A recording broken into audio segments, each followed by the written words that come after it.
Hi, good afternoon, everybody. Tom Stewart here. My co-host today is Matt Ricketts. Our guest is Natasha Magrath, and this is Smart Business Moves. Matt, welcome. Thank you for helping us. Natasha, it's good to see you. Have you ever been Thank on you for Smart having Business? me. Have you ever been on Smart Business Moves before? I don't think No, so. this is my first time. Thank you for having me. Well, it's a pleasure. It's a pleasure. Before we get started, I'd like to just ask Matt. You haven't seen you in a bit. What you been up to? Um, we've got a lot of cool stuff going on. So we're in the middle of that rebrand, the Better Life Home, and um, I got You're dropping the word made. I think it gives us a broader appeal. So I just got word from USPTO or USTPO, whichever it is. I can never remember where the P is from the trademark. Patent and trademark, USPTO. Yeah. So I got word that we were approved for conditional use of Better Life for all home services, but we have 6 months to show it in use. So I've got to build some specimens and things like that for that. So build a new kind of landing page. You already have that. You could send them a couple of pictures and you're good. Yeah, probably make a new landing page with like plumbing. Well, because we're saying we're getting it for like all home services, Tom, plumbing, electrical. So I've got to build a specimen page for that, which we may not do that for a few years, 10 years, 20 years. Who knows if it'll ever happen. I'm amazed that you got a response that quickly. I mean, I remember that taking well over a year. Yeah, I think it's moving along, and then They must be using AI.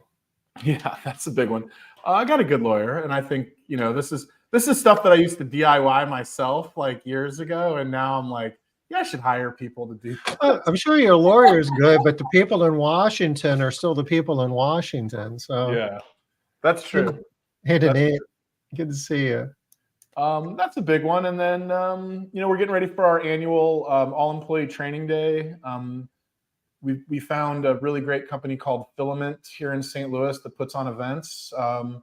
They're in EO with us, and I got an EO discount on this because I probably could not afford this company without my network being a little bit stronger. So give a plug to EO for it basically paid for itself this year, and getting a facilitator for us for we think this event's really important for community, company engagement, and it's really important right now because we did buy a new company in St. Louis, and we got 10 new technicians in that deal, and one in the office staff, and want to get them all up and board on our culture, and getting them all together and meeting everybody. So that's coming up in August, and I'm really excited. The timing on that is good. A lot of other things, some stuff I can't announce yet, but a lot of good stuff. Come on, not yet. There's just us. Yeah.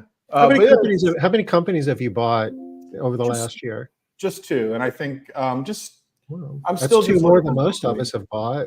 Yeah, I think it's a good value if you can integrate them into your business, because a lot of it just drops to the bottom line because you're not acquiring all of their back office and all the overhead. These businesses require so much overhead, whether we think about it or not, just to have one, or whether so getting bigger obviously helps with expanding some of those costs. And so Tom always talks, what's the difference between growth and scale? And I often forget that growth is just growing, and you keep adding the same widgets to make it, if it took 2 widgets to make $10, and you just keep adding 2 widgets. But scale is about, all right, you added 10 widgets, but it only took one other front end widget to make that 10, right? So you cut it in half, or even better, it stayed the same. So my goal is that we're at about a run rate of 5 million. We about 95,000 a week or so, a little short of that if I'm because everybody always calls you if you're not 100% on that. I think 96,000 is 5 million. But I think we could double without really adding much, if any, back office staff at this point. Maybe one person, like a dedicated recruiter, if that. But AI might take that job too. It may be that technology solves for a lot of that stuff. So maybe the person would be something that Natasha would recommend. Maybe something on the retention side. We're going to get into her stuff. Yeah. The culture. Matt, the how culture long? stuff is How so long you important. been in business? 16 years, but only really taken it seriously the last 4. Oh, that's what I'm saying. You're saying 5 million plus. I'm not there yet, but 16 years. Yeah, a lot of us are, kind of had a restart after COVID, went all the way down to 1.3 million. I did the numbers. It was 1.3, 1.8, 2.4, 3.6. This year we won't do 5. We'll do 4.6, and we should have a run rate at the end of the year of between 5.2 and 5.5. So the growth just starts to compound once you kind of figure out, the KPIs you're using to create inputs. There's going to be some friction, and we're not going to always be able to do this the way it is now, but we haven't hit that point yet. So, but yeah, let's get into your stuff. I mean, I think that the staffing part is going to be what I really want to learn about today, because you're doing that better than us. I think you're here today, Natasha, I guess for a couple of reasons. One reason is we're going to be talking a little bit about ISSA Residential, the annual trade show and convention, which will be happening this November. I'll share a screen here. I should have pulled this up already. And you're going to be a presenter this year, isn't that right? Yes, I'm excited. I'm excited to share my journey with other businesses, and also especially if someone is new in this industry. I am not gonna go on very detailed today with what's going on in my journey and all that, but I will say for all the audience and who is listening right now, come to my session. We're gonna be more in deep dive, and I want to say thank you for the ISSA, because this event, I gotta tell you, it did open a lot of learning for me. I've been going there for years. I met a lot of other businesses who they've been longer from me, right? I'm only 7.5 years, and 2 years of COVID, it did kill us. I mean, my business, I was just feeling a little bit profit, and COVID came. And you started your business in 2017? April 2017. Okay. Yeah, and you're located in Northern Virginia. We are in Northern Virginia. I'm close to DC, so I serve two territory, Loudoun County and Fairfax County. Okay. And we are planning by this year, by October, November, to open our first satellite office to expand to Prince William County. So we're gonna open one office we are about the time. And Maids Central, I gotta say, I'm not trying to sell Maids Central, because I knew about Maids Central at the ISSA show. This is where I knew about Maids Central. I remember talking to you about it. Yeah, and I will tell you, it was the best decision to my business to bring this software to my business, because even I have the background of accounting and finance. When Maids Central did help me a lot on the vision and more forecast for future, and even with the growth I had. I mean, I don't know, Matt, you did mention, I would tell you percentage every year, we're between 25 to 30% growth from year to year. Wow. This is not counting, of course, the COVID year, which is 2 years. We were dead, but after that, the business boom. We're Natasha, very busy. There's something I tell people all the time is, if you can hold 30% growth, you will double your business every 2.8 years. So you're on you're on a cool trajectory that if you can figure out the inputs that are getting you there, right? Like, what are the KPIs? What are the inputs that you have to do to get there? I mean, you'll hit some friction points where you've got to kind of change what you're doing and learn new skills, but Absolutely. that's exciting. What do they call it? It's the rule of 72. If you take 72 and divide it by your growth rate, that's how many years it takes to double. So if you're growing at 7%, it takes you 10 years to double. You're growing at 10%, it takes 7 to double.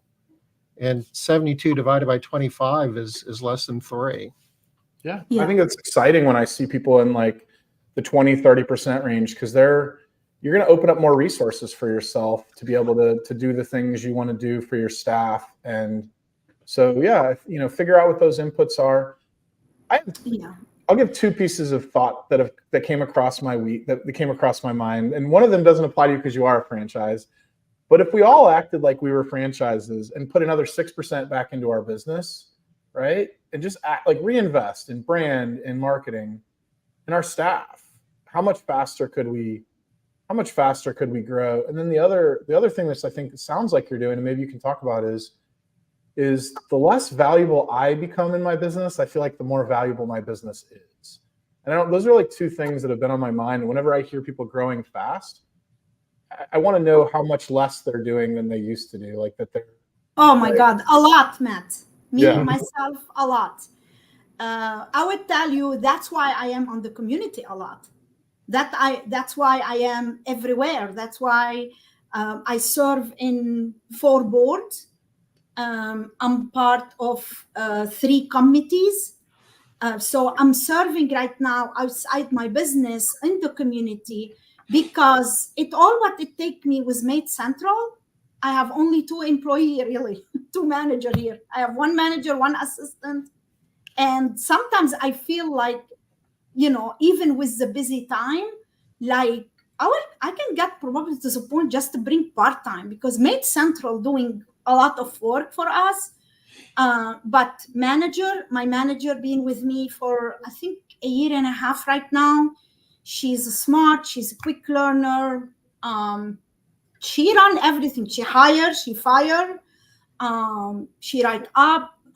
She's, but if we have any big issue, she take care of client, customer service. If we have any big issue, I got involved. And the only thing I would tell you, Matt, I still doing, and Tom, is I still go to homes, do estimates. Okay. When are you gonna give that up? I don't know when. That's, I think, the only part I would tell you, like, I'm like involved in the business, other of knowing my number every week or where we are at, because I like to meet a client face to face, because I think it is important to the owner of the company. That's me here. That the owner meet the client. If it is one-time cleaning or a small condo or small like that, we do estimate by phone. But if a house over 2,500 square feet, I will still go and do free estimate. And when go ahead, man. Sorry. But if you take that thought forward, you said the less valuable you are to the business, the more valuable the business is. I would spin that a little bit differently. It's like the less you're involved in the process flow of the business, the actual finding homes to clean and finding people to clean them, and the logistics, and like the whole process flow chart we use in Maids Central, the less that you're needed to make that work, the more valuable your business is. But you create more value that way, because you're spending more time on strategy. You're spending more time on where's the next acquisition coming from, where's the next branch that we're opening, what are the things that we need to do to 10x. And Matt and I talk, and I know that's how you're spending your time. So just because you're not burning a lot of calories getting homes cleaned today doesn't mean you aren't creating value. You're creating more value in your business now than you ever have. That is the point. And the other thing that I wanted to say that Natasha hit on is that the more I think this is a fact of like what she's doing is when you're giving back, you're getting like serving on boards and being involved, you're learning a lot about business from other high level thinkers. So you're spending your time, whether it's, being on boards or being in other organizations, you're spending your time with people that are thinking on the same level you are. So you're not in the day to day of like picking up calls and tied to your desk. You're thinking, bigger thoughts about your business and where it goes. I talk about it all the time. That book, 10x is better than 2x. 10x is easier than 2x, and that's the stuff. Like you're finding your unique ability of what you can put back into the industry, into your business. And for me right now, I think it is strategically looking for relationships in the industry. Like if anyone is, I'm not pitching because I'm not buying anything outside of St. Louis, but if anyone was looking for, a strategic partner and things like that, like those are, and having conversations with people, and helping them, those are all valuable. So that's what you're doing. It sounds like. Yeah, Yes. And Natasha, you sent me an email earlier today, and you list all of I don't know if it's all of it or not, but there's like 8 different local associations that you're on the board or actively involved in your local community. Yes. And like Matt said, exactly what you said, Matt. Being involved with other leaders in the community, it's grown me personally and open more doors for us. And we do a lot of other things. Like I mentor in the public school. I mentor students. I'm a judge. I do judge competition for schooling. Don't ask me how you do it. I manage it. I have very management of my time. And I enjoy doing it. And if you go back right now, I would tell you this is start to happen with me the last 2 years. But before that, I didn't have a time because I was everything the business. I was the face of the business. Right now, my employees are the face of my business. I feel like I can trust them. I pay very well. I would tell you probably I'm from the minority business who pay in my area what I pay. We pay them team share. I don't do hourly rate. I do team share. I'm around 49% average. And I noticed that other businesses in the franchise industry, they pay a lot less more of me. But I do pay well. We have benefit for them. We are just bringing 401k match very soon. In 2-3 months, it will be active. A lot of work to do. We close 8 days holidays. We pay them those days. We do volunteer days. The volunteer days, we pay them for those days. We have education program. We have volunteer teacher who come here every Monday morning and they learn English basically. So we do a lot of, and when we do the volunteer day, when we go all of us, because we are equal, right? When I do meeting with them here every 2-3 weeks, I come on Monday or Tuesday, and I have meeting with all the staff to hear from them how things going. Are you happy? Is something bothering you? Is everything okay? And what is going on? And all that. I would tell you, I feel when we do the volunteer day, because we treat everybody equally. I teach my 2 managers here. Nobody is better from anyone here.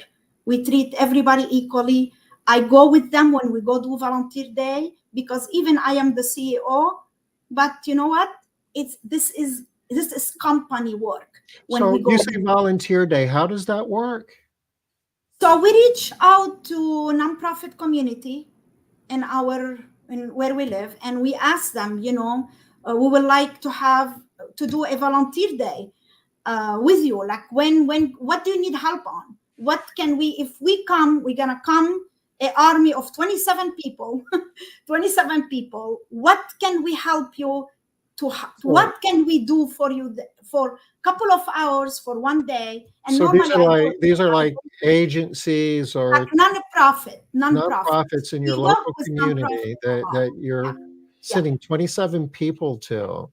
So these have to be big they have to be like United Way agencies, I guess, might fit into that. I mean, they need, some people ask for deep cleaning, some people ask sorting clothes or stuff, some people ask food, like organize and do, like sort food. So it depends about the organization, what it is.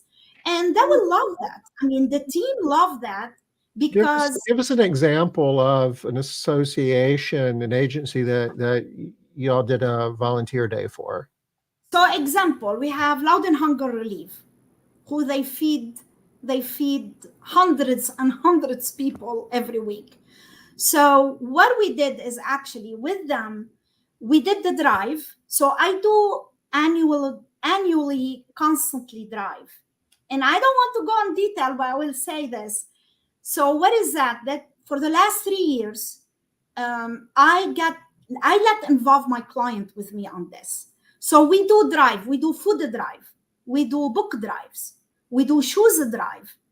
And again, all this is for nonprofit organization. Mm-hmm. So if we're doing food drive for an organization, we tell them we're going to do 2 months, we do bi-monthly, and it's constantly, so we don't stop. And when we get the food and everything, we tell them, okay, this is the day we're going to come and bring the food to you.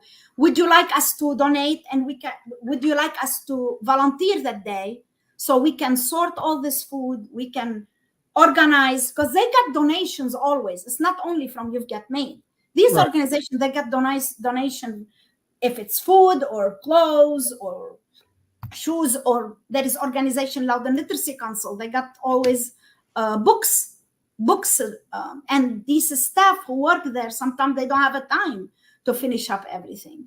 So we need to be outreach for the community, but we focus with nonprofit. That's our goal. This is the organization who we do help. So you do 6 of those a year? Yes, and sometimes 5, depends. Like we did add right now 1 month for we're doing now for Loud and Hunger Relief food drive. And we create flyers and we send these flyers to the client homes when the team go to clean.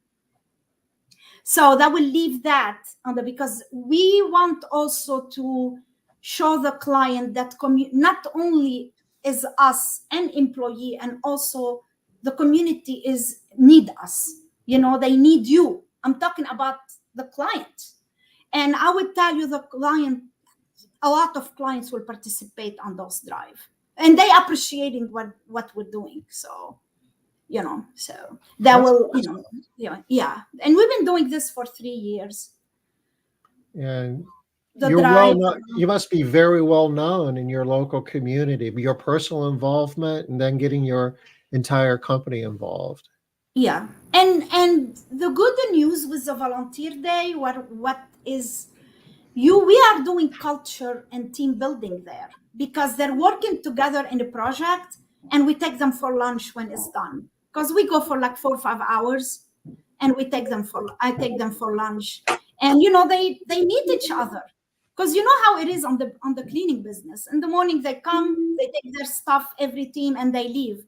But if you hire new people, there is no communication during the day, because everybody come back on different time. They leave mostly all together. But so you will bet I remember one time we were in a farm and we were volunteering, and I remember one of the employee told me, "Thank you, Natasha, for doing that. It reminded me of my country when we used to pick up tomatoes and cucumber." I mean, small thing like this is touchable in some of the employees. Very cool. I don't know if I've heard of a program exactly like this before. Did you model this from somewhere, or did you guys kind of invent it yourselves? It just did come up in my mind. I just wanted to create kind of culture with activities and helping the community. And the education, it did come from myself. I'm immigrant, so when I came to America, I didn't speak English. As simple as that. I'm educated and I have my degree in finance, but I came here, I didn't know English. It was hard for me. So I had to go to school here and pay money and learn 8 months the English. And when I opened this business after corporate, I worked a long time for corporations. We kind of got off on we skipped over that part. Let's back up a little bit, Natasha. Tell us your story. How, take us to the beginning. Yeah. So I grew up in Lebanon, between Lebanon and Marseille in France. My mom was a history teacher. My dad was a doctor. I have only one sister. I came with my first husband to America in 1999. I worked for a little bit time with my ex-brother-in-law in the finance, in the accounting field. And after I went on my own, I work in the real estate property management. So I used to manage hotels and do their books, budgeting, forecasting, months close and all that. And I did that for a long time. And one day in 2017, I woke up and I said to my husband worked for cybersecurity, so he's not with me at all. He helped a little bit in business development side, but he have his own job. And I told him I want to go on my own. And the cleaning business did come up because I used to have a poor cleaning people come to my home and they don't do good job. And I used to always say to my husband, I remember, I don't blame these girls. I blame the leadership in the office because this is poor training, and it's nothing. These girls, they work hard from paycheck to paycheck. So I decided I wanted to open a cleaning business. Even I'm coming from accounting background. And opening business, I honestly, I didn't have any background on how to be a business owner, and that's the truth. And that's why probably it did help make me decide to open a franchise, because when you have franchise, you got a lot of support from corporate. Right. And I wanted to open Maids Pro, and I don't know if some of Maids Pro are hearing me right now, but they told us that Maids Pro is already have our territory already. And we reached out to You've Got Maid. We went to the corporate for 1 week. We learned, people ask me, and a lot of people ask me, what is the difference between franchise and being independent? I'll tell you, at the beginning, you will get support if you are on franchise as like vendors and how to set up, and that will give you, list of who you need to contact to get your money in and all that. But you're paying it. You pay franchise fee and marketing fee every month. It's a lot of money. But I would tell you, do I wish to be independent on my own? Maybe this contract is 10 years with You've Got Maid. I still have 2.5. I see what is the next, but I'm growing, and it's my business is successful. There is no plan to close or anything. It's more to expand. That's my goal. So that's why we're gonna expand to another county very soon and open another office. Natasha, how many languages do you speak? So my grandmother is from Middle East, from Egypt, and she spoke 6 languages, mostly fluently, but there was some like Italian where she was like not as fluent. But how many languages do you speak? Only 3, Matt. The Only only thing I fail on, and I would tell you, is I need to learn Spanish, because you speak French, Arabic, French, and English, and I write and I read the 3 language. And but the third is Lebanese or Arabic. That's the Arabic is the Lebanese, Arabic. basically. Okay. Yeah, I need to learn Spanish. I need to put a little bit time, because most of my employees here speak Spanish. So The French should help, right? Like yes, Yes, A it's lot of the very close. congregation. Absolutely.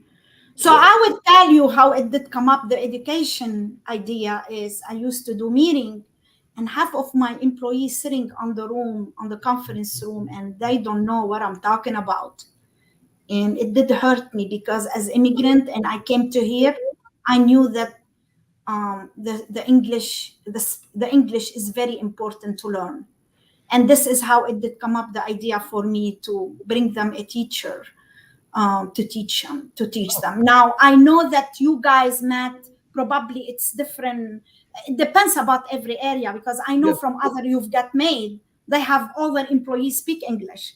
So so it depends about where the location. I think there are Spanish language employees in my market. We don't have as many of them anymore. We used to have more when it was a bigger initiative, and you have to make such an effort. You have to hire an operations manager that's their primary language. Like, absolutely, you're not just going to hire Spanish language people. Like, it's such a trust thing. They're not going to fill out your website, go on your website and apply. Like, a friend is going to have to bring them in. They're going to show up in person.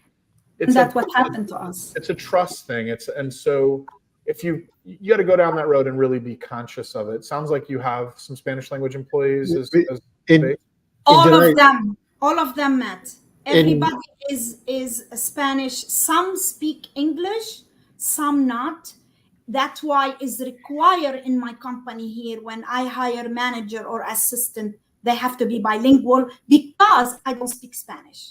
But did I hear you say that you're helping your team members by having somebody teach English as a second language? Yes. And I'm doing this for them.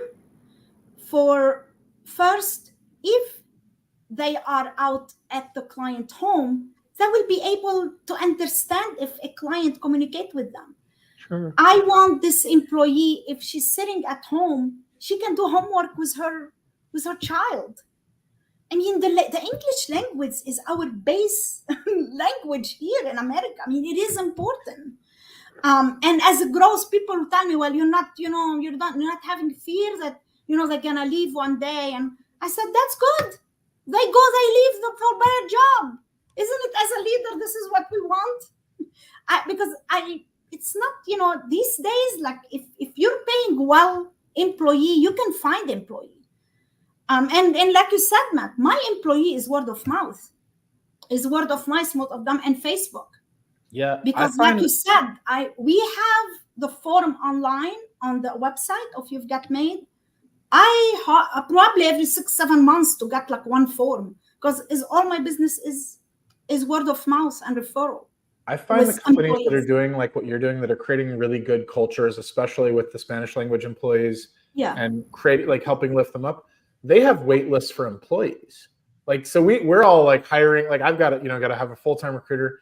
I'm not going to speak for other companies, but I know some other companies that have told me they've got people waiting to come work for them, and they will leave their other job the second a spot opens. So how does your English as a second language, how do you deliver that? How do you make that available to your team members? So we have a form, as like now the 401k match, and we do background check. We hire everybody. We do here. We have a package for each employee will come in, and when we interview them, they fill up the paper, and we have a paper if you would like to take English classes, because they go from level to level, and they get to the point they're going to have a workbook, and they need to learn how to write A, how to write B, not only learning how to speak the word, but also like with picture. I mean, the teacher is awesome. I praise her. I would tell you, every Monday morning at 7 a.m. she come here before she go to her work. So every Monday morning there's an ESL class. Yes. But on summer, like now, July, we don't do classes. We go back in August. And the company pay for the teacher, by the way. It's not for free. Okay. I mean, we don't take, but very small, money. It's not a lot of money, but we pay the teacher. And I appreciate her always. I have the same teacher for 3 years. They love her. They love her, and she's great, Miss Jen. I feel like I need to give her award, not us to get award as a business. She is great. I mean, her passion too, also her to volunteer her time, even she's getting paid, but to do this great thing. This is a huge too. Yeah, you talked about giving back. Are you on the board for ISSA? I guess I should know this for next year. Are you volunteering with them? No, I would love to if I got the opportunity, but I got elected for, which is I'm proud to be. I got elected for the Virginia state. You're the advocacy leader. Yes, Yeah. yes, and Stacy said, "Oh my God, you already start to work." I start to talk. I'm starting to reach already to our representative here and to the state representative. Try to see if I can do meeting, and I'm very like when I take if I got something I need to do, like I put my effort on it. It's not just about title. Sometimes people call themselves like leader, and I will tell you, Matt, even until now, look, I mean, I'm talking to you and I told you I want to come visit you. Yeah, because I bet you if I come, I visit you, I will leave and I will take something new to my business. Because leader never say I know everything and I am perfect. We're not. I visit people whenever I go out of town. I was at an EO trip in Austin, Texas, and I made it a point of visiting one Maids Central user and another company that I'm impressed with some things that they're doing. They both run their companies very differently, so I make the effort to see other people too. Yeah. To your point about ISSA, Tom and I wouldn't know each other. People underappreciate the value of in-person networking now because so many things are so easy. Like, we can get on the internet and have a conversation with somebody, but do you really connect over, like, that in-person connection of ISSA of that served the industry really well. And I think there's still a future for that level of networking and education, especially. I do love the visits when they facilitate, like a facilitated visit to a couple of businesses in a region. We did a tour here a couple of years ago. I've visited other companies when they host. Gosha's was gracious enough to host one a couple of years ago that I went to. There's something about going to that stuff like you're talking about and just picking up one little thing. Absolutely. Because even we are leader, but believe me, a lot of ideas can come up and say, oh, you know what, this is great. Maybe I need to put it in my, I mean, like I said, ISSA show is I love that. I look forward every year to be there. Also the exhibitor vendors. I mean, I brought Maids Central from ISSA show. I use 3-4 vendors from them. Background check. I use a vendor exhibit was on the ISSA show. So it is not only I go there to hear stories or meet other people and learn things, and I go still to educations and all that, but also the exhibitors. I mean, the vendors. I mean, what is going on new coming in the market. Yeah, you'll never know where the robo cleaners are coming from if you don't comment. But when you're talking about the networking and participating in an industry trade association, this ties back into what we were talking about at the beginning of the discussion in terms of the less valuable we are, the more valuable our company becomes. It doesn't feel like work when you're networking, when you're going to, industry events, but it's really, as CEOs of our business, that's really the important stuff that we should be doing. Just grinding out in the processes of running your business day to day. You want to build your business where other people are doing that. So yeah, networking is very important. You gotta be out there. I tell people, you can't sit behind your desk in the front of your computer and only depend on Google. Google is great. I will tell you, Google is my number one source for my business, right? But community and being out there, show your faces, talk to other people, see how you can help them too. You know what I mean? And do partnership. We do partnership here. Like, you carpet cleaning, I help you, you help me, I help you. Believe it or not, I work with competitors, my competitors. If I am, we are overwhelmed here, my manager they call, May Brigade here, because we have a good relationship with them. We give them lead, we trust them, we trust their work, and the same thing, they give us lead too. So it's partnership. Don't be afraid. Don't worry about you. There is a lot of houses to clean everywhere. So don't worry. You will grow. Even the biggest companies that we think are big companies, let's kind of do a little math here, right? My company has 1,200 recurring customers.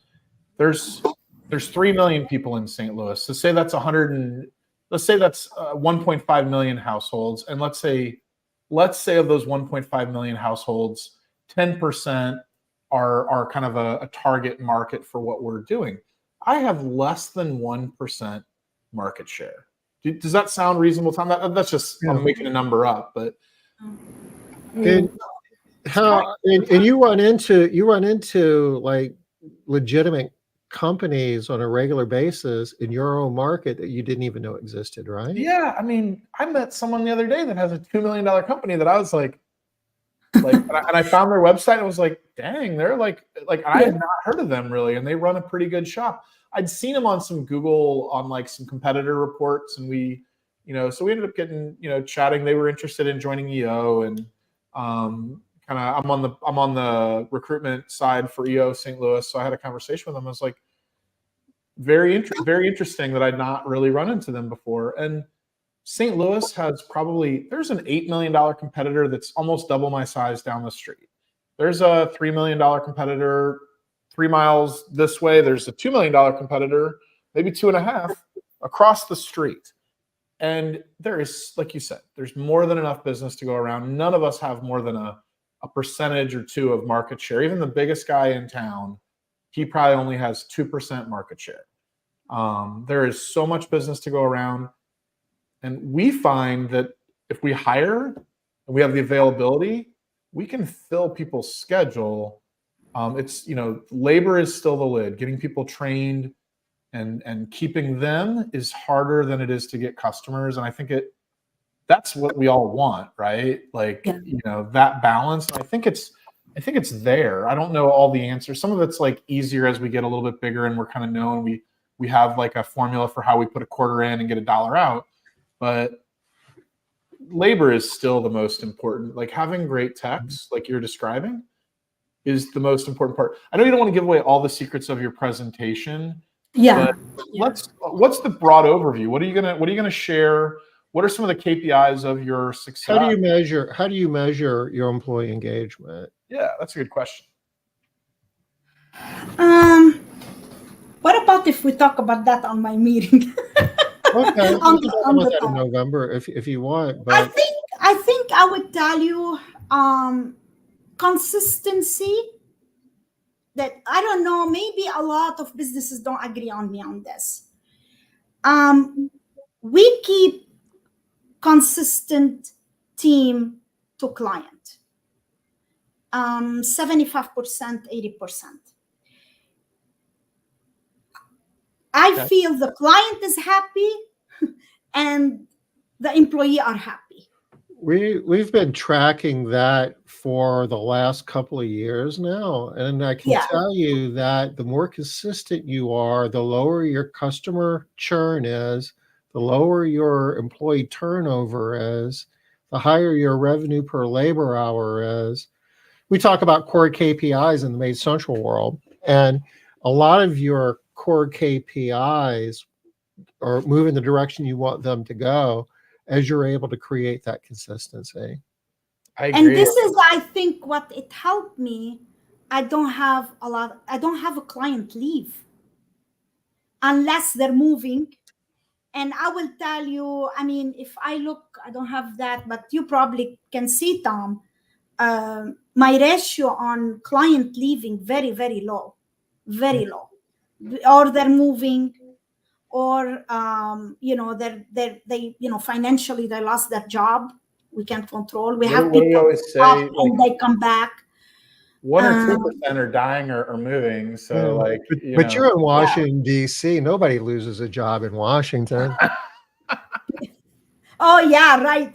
Loudoun County is very expensive. Go look to a house. I feel we were today. I was in a meeting. I was just talking about it. That how I have people drive for an hour to work because they can't afford to live in Loudoun County. I mean, we have huge issue in housing here, and we don't want to go farther on this. On that we don't want to talk politics, but the housing is very expensive area here.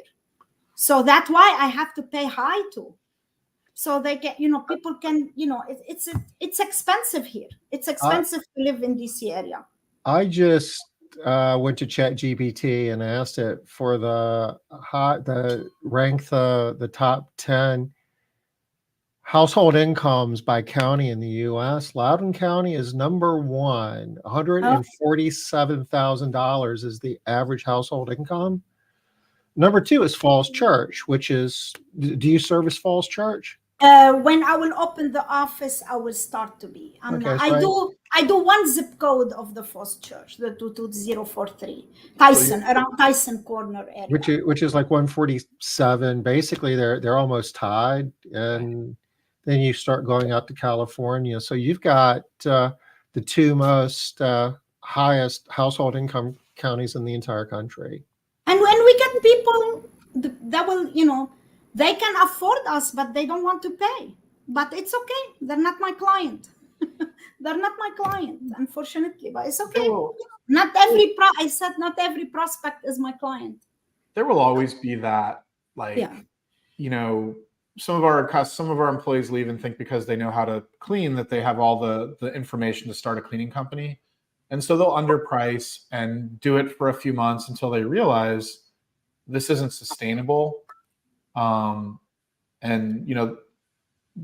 that kind of does set kind of an unnecessarily low bar sometimes for what expectations are. If somebody had somebody that was, charging $20 an hour, $30 an hour, that isn't really kind of anticipating all the stuff that goes into running a company. Like, all right, I got to be done at 4, and then I got to go do estimates and do my laundry, and I'm not done till 9 o'clock at night with working. So I'm really working a 16-hour day and just sleeping.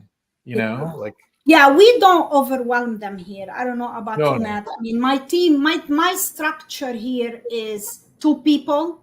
We don't do, and I respect every business in my area decision, how they run their businesses, because they're successful too. They're doing something right. On my business, I don't do more of 2 people, and I give them 3 to 4 houses max. We don't overwhelm them. We don't send 4 or 5 people to homes. This is how it has been with me, and I will continue this way. Sometimes we have 3 people. If one person didn't show up, we have to move somebody there and move. And again, Maids Central is like, it's our baby. Like my manager, he loved Maids Central because we had bad system before we've been using. I won't say which system was, and the corporate, they brought it into us to all You've Got Maid, and you will see half of You've Got Maid now is like leaving. It was very hard. It was very, very bad system. So Maids Central, you pay what you got for, but you pay what you got for, right, Matt? I mean, I tell people, if I go and say, well, this lady without making it a Maids Central discussion, my business would not have been able to grow. I mean, there's an award we're going to win this year based on the growth rate that we're doing, and we could not be in this category of growth without making investments in technology. So I think you're on the right track with it. And again, it's helping culture because you're doing something. Just go ahead and say it. You couldn't have done it without Maids Central. I mean, it's a really important part of it. We could not have done it without Maids Central. Well, we're not, Matt, Tom, we're saying the truth here. I mean, maybe some people, they can't afford right now Maids Central, but I would say, I mean, if you come to me for Maids Central 4 years ago, I would tell you, I probably couldn't bring it to my company. But I think what is the help on is, you pay what you get for. I mean, it's system. My husband, when we went, we went to the training, we were like, when we left, and my husband, Mike, he looked at me and said, you got to bring this. This is so powerful. It's so powerful. It's so powerful. I said, I'll tell a sidetrack story is that Maids Central Academy was something that Tom wanted to do in the April of 21. We had one. Is that the first one? I think it was. That was the first one.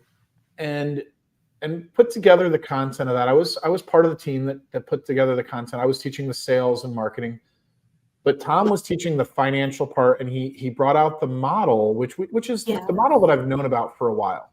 But you have that spreadsheet, that model, right? The financial model.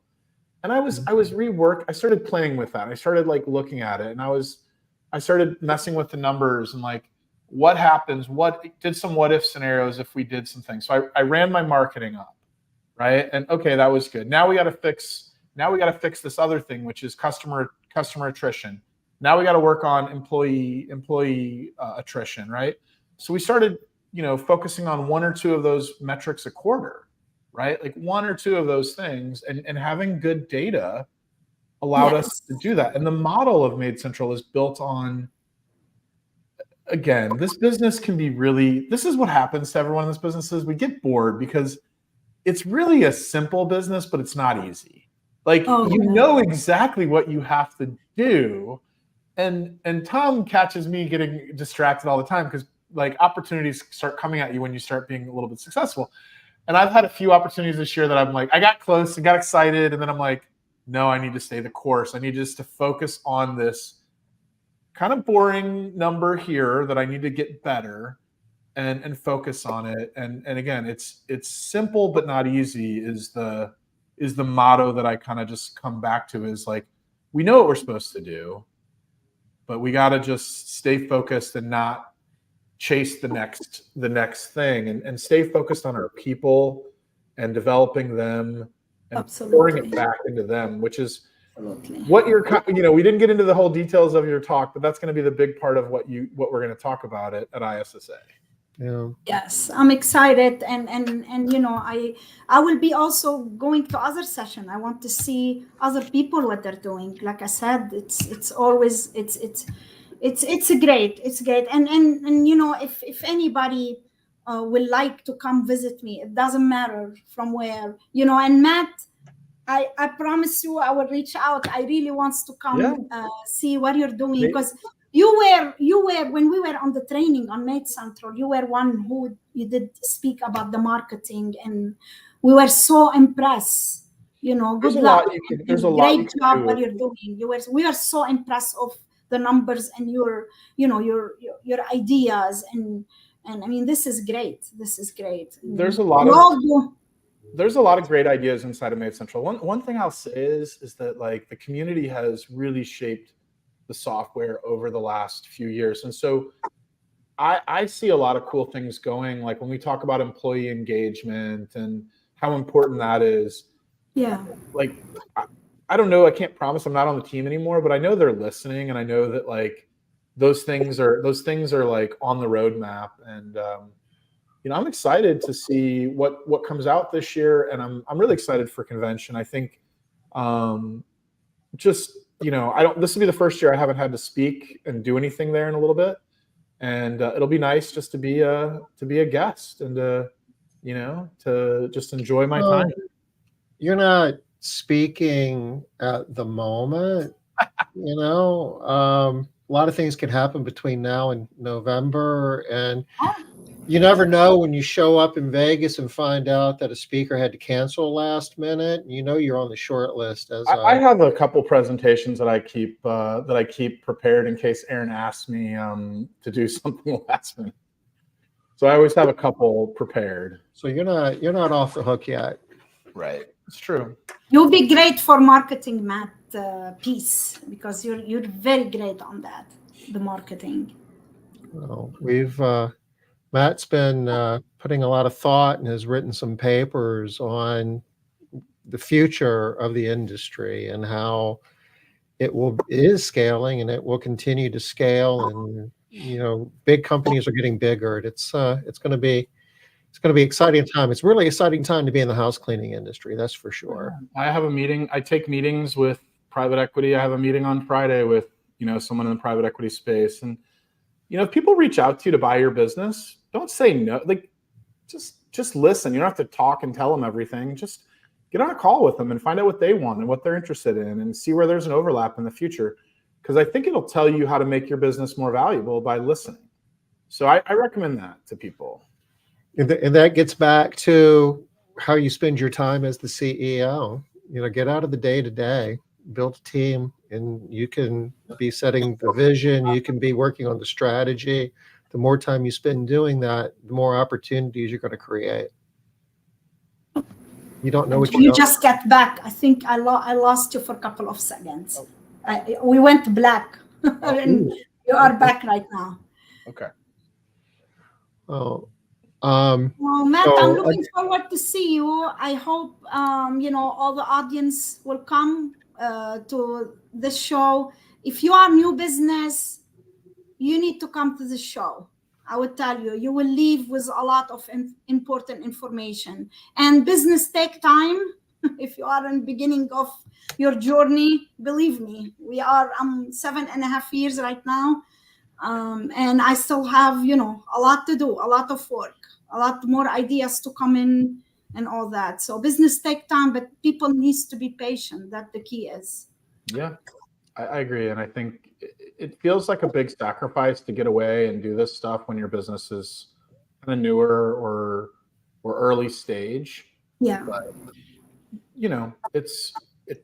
I would not, again, talk about things that shaped my business. I would not be as far along without the relationships and conversations.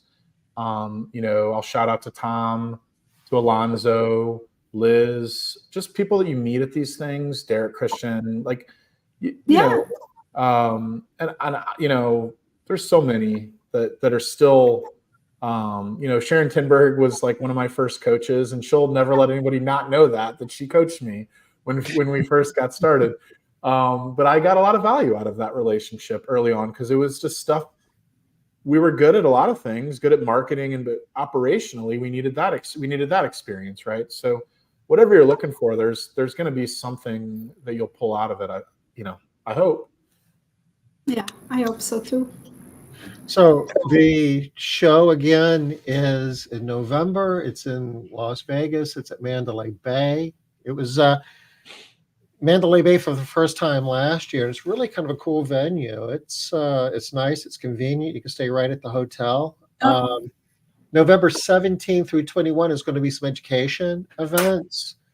I'm sure that the HCT certification program will be part of that. If you have never had an opportunity to participate in that, that's Bruce Vance most likely will be teaching that. And that is something that anybody who's running a professional house cleaning business should participate in. What was the date? Sorry, Tom. What the dates it's running? For the education, it starts on the 17th. Yeah. There's a Raiders game on the 17th, I think. So it's attached via an underground tunnel to the Allegiant Stadium. I just wanted to pull that up. I might actually get tickets to that. If you're staying at Mandalay Bay, you can walk to the football everywhere. Yeah. I might actually. I haven't been to an NFL game since they left St. Louis. I might actually get myself a ticket for that. Might be fun. What grade were you in? I don't know. No, the Rams just pulled out of St. Louis. The Rams. I was thinking about the Cardinals. Never mind. Yeah, we've had a couple of teams pull out of St. Louis and leave us in the dust. So, but HCT is really good, and the actual show starts on the 19th. And there's a lot of education. There's a ton of networking. You see vendors. It's worth the price of admission. So we are at the top of the hour. Crazy how that happens. Tom, thank you very much for the opportunity. Matt, I will see you in November. See you in St. Louis too. See you soon. Thank you for I'm planning to. I will shoot you email. And thank you for the ISSA and ARCSI. I mean, to give that, they're great. I mean, you know, I'm already on their email too, and I got always their email to learn about, you know, new thing and a new product coming in, and vendors. The vendors is huge for me. Like I go every time there, and I spend half of my day on this exhibit, and you know, I use them for my business. Every time I go there, I meet a new vendor and better pricing. I would tell you that better pricing because we are member. That the key is. So, well, Natasha, I've been doing this for a while, and just when you think that you've heard everything, you hear something new, and you introduced some innovative concepts to employee engagement today, and I was taking notes. And I can't wait to participate, hear your presentation when it's in Vegas. And I thank you a ton for being a guest on Smart Business Moves today. Thank you, Tom. Matt, as always, I appreciate everything that you do for the industry and helping me out here today. This was good. I enjoyed this. Yeah. Thanks, everybody. Okay, so we're going to go ahead and call it a wrap. We'll be back next Wednesday, 5 o'clock Eastern. Till then, everybody take care.